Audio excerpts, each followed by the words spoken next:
Yo, what's going on, guys? It's Houston Sports Talk back into the video today. Today, the Los Angeles Lakers beat the New York Knicks 113 to 109 in overtime. Great win for the Lakers. Tough loss for the Knicks as the Lakers win 113 to 109. LeBron James and Luka were both over 30 points tonight.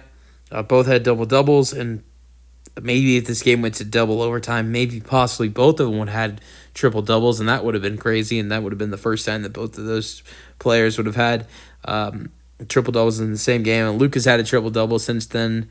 Since they've teamed up. I feel like LeBron has a triple double since they've teamed up with each other.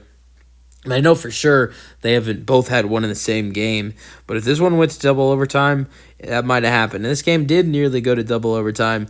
Lakers win 113-109. I think more impressively snapped the Knicks 5-0 overtime record this season. It's the best in the NBA.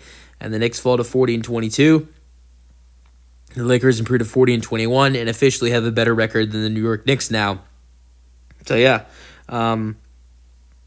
Luka was fantastic in this one. 32 points, 7 rebounds, 12 assists, 4 steals, 9 for 23 from the floor, 4 for 12 from 3, and then LeBron James had 31 points, 12 rebounds, 8 assists. Outside of that, they had great help off the bench with Gabe Vincent and Dalton Kennett. Hey, they took a gamble with Gabe Vincent off the bench. I know he's been playing way better basketball, but when I say they took a gamble with him, it was because of how good of a game Dalton Kennett was having. Because when they brought in Gabe Vincent, they took out Dalton Kennett, and I thought that was dangerous because Dalton Kennett was hitting some huge shots. He had a massive and a unbelievable third quarter buzzer beater 3, was 3 for 7 from 3, 11 points, and had 4 rebounds with an assist, and was looking really good for this Lakers team. So I'm not saying anything bad about Gabe Vincent at all because he was fantastic in this game and he's played really good basketball, especially since this Luka trade went down. But with the way Dalton Kennett was playing in this game, that was a dangerous choice for JJ Redick, and it really panned out because Gabe comes in, shoots 4 for 4 from 3, 4 for 5 from the floor, 12 points with a rebound and assist. And so, yeah, great basketball from him. Trey Jemison had 7 points and 7 rebounds, 3 for 4 from the floor. Vanderbilt had 2 points and 5 rebounds, 2 steals and a block. Outside of LeBron and Luka, their starters weren't that helpful. I mean, Dorian Finney-Smith had a really good 5 rebounds. Of course, he's going to play good defense, but only 2 points for him. 8 points for Austin Reeves and 6 rebounds in his return. Tough shooting night for him. Jackson Hayes, 8 points, 5 rebounds, 3 assists, fouled out. Only played 34 minutes. I want to say, LeBron and Austin Reeves shot terrible from 3 tonight. 3 for 15 from those two, but their threes came in the clutchest times for the Lakers. The Lakers were down in regulation, 91-87. LeBron hits a 3 to make it a 1-point game, 91-90. And his second 3, LeBron's second 3 came when they were down 96-93, and LeBron James tied the game at 96 to give the Lakers a tie game. And then Austin Reeves hit a clutch 3 in overtime. So the 3-point shooting was awful for Reeves and LeBron at 3 for 15, but those three threes for Reeves and LeBron could not come at better times for this Lakers team tonight.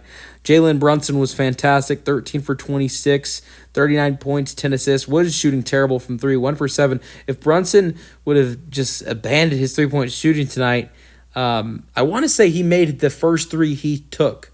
If I'm correct, I believe, Jalen Brunson made the first 3 he took and then went 0 for 6. If he abandoned his 3-point shooting tonight after that one make, you're looking at a 13 for 19 night for Jalen Brunson with still having 39 points.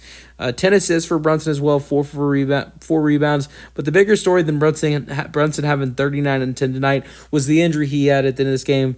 Hoping he's okay. Karl-Anthony Towns really had a off night tonight. I mean, you could tell. I don't know what's going on with Cat. I know people are joking around that he didn't want to see Jimmy Butler, but Cat's girlfriend made some tweet or post, whatever you want to call it. Some people call it Twitter still. Some people call it X. Whatever you want to call it.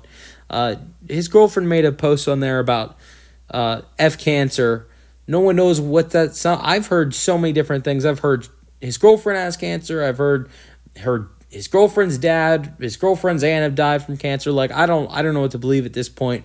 But it was recently that his girlfriend did say on Twitter X or X, whatever you want to call it, F cancer, and so that doesn't sound good. And so I don't think he was trying to avoid Jimmy Butler. That rumor is just bogus. So I don't know. I don't know if Cat was 100% there tonight, and right mind potentially. His heart, or his heart and his mind might have been somewhere else tonight. Don't know what's going on there, but also I thought it wasn't just that potentially, but I thought the Knicks did a poor job. And I'm currently have Inside the NBA on pause, and they're saying the same thing, and I agree with this as well. The Knicks did a poor job tonight of getting the basketball to Cat in situations. I thought when it was 99-99, the Knicks had a chance to avoid overtime and just win the game in regulation. They had a great chance to get Cat the ball and give him an easy bucket to win the Knicks this game. And Brunson had the basketball. Cat was near wide open at the basket, and he decided to pass it to someone else. I want to say he passed it to Bridges or OG, and then it turned into Josh Hart shooting a shot at the last second and went in, but it didn't count. The Knicks could have had a bucket to Cat for an easy 2. So I think it's stuff like that you're disappointed in. But Brunson had a great night. Cat struggled tonight. Like I mentioned, he did have an amazing 14-rebound game, but that's not too hard when the Lakers don't have a lot of size. OG Anunoby and Josh Hart were terrific tonight. 20 points for OG, 18 for Josh Hart with 10 rebounds, 2 assists, 4 steals. That was really it. Great win for the Lakers. They improved to 12-2 in the Luka era and 8-game win streak. Here's the craziest thing, I think, at least. It's crazy that this Lakers team is 12-2 since acquiring Luka, and the 2 losses they have received in that span are to the Charlotte Hornets and the Utah Jazz. I don't think I would have been so surprised if you would have told me the Lakers went 12-2 in their first 14 games with Luka and LeBron together, but I would have been shocked if you told me, hey, the Lakers are 12-2 in their first 14 games with Luka and LeBron, crushed Denver, beat the Knicks in a very close overtime game tonight, and have had a lot of other good wins so far. But their 2 losses are to the Hornets and the Jazz. That would have shocked me if you told me that before this. But it's not. I'm not trying to say anything bad about the Lakers because they lost to the Jazz and Hornets. That is kind of embarrassing. But that was in the early stages of Luka becoming a Laker where he has to get comfortable. But still, it's still funny to talk about and joke about how those 2 losses are to Charlotte and Utah. But and look, for once, Charlotte and Utah get some credit this season. This is going to be the one time Charlotte and Utah are talked about besides the night of the NBA draft lottery. Let me know your thoughts on the Lakers 113-109 win in the comment section, and peace out.